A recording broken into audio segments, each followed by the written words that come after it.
Assalamualaikum dan salam sejahtera kepada semua ibu bapa yang dihormati. Hari ini kita memasuki episod ke-37 dalam siri cabaran motivasi 100 hari tanpa henti untuk ibu bapa, dan tajuk kita membawa satu peringatan besar dalam dunia moden hari ini.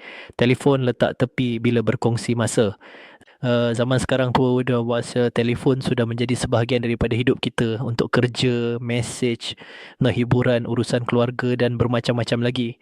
Dan namun kita kadang-kadang terlupa bahawa apabila anak berada di depan mata, mereka lebih perlukan perhatian kita daripada perhatian kepada telefon.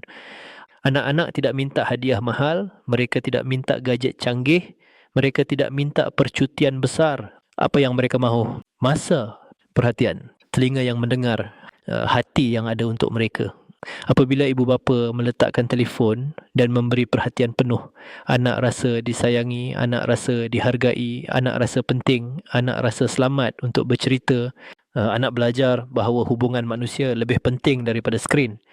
Tetapi apabila ibu bapa terus melihat telefon ketika anak bercakap, anak rasa diabaikan, anak rasa tidak penting, anak perlahan-lahan berhenti bercerita, anak mencari perhatian di tempat lain, anak mula menjauhi ibu bapa secara emosi. Inilah yang pengetua risaukan. Sebanyak mana pun kasih sayang kita, jika perhatian kita terpotong kerana telefon, anak akan rasa kekurangan dalam hubungan keluarga.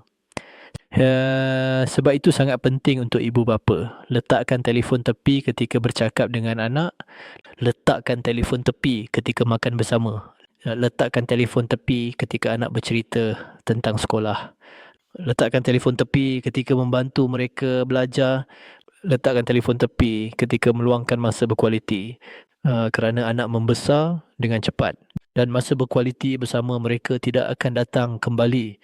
Hari ini pengetua ingin mengingatkan semua ibu bapa, telefon boleh tunggu, tetapi masa dengan anak tidak akan kembali. Letakkan telefon dan hadir sepenuhnya untuk mereka.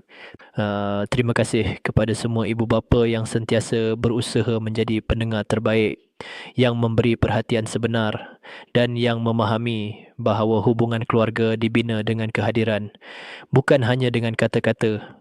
Jika pesanan ini bermanfaat, jangan lupa subscribe channel Pengetua AI untuk lebih banyak motivasi harian.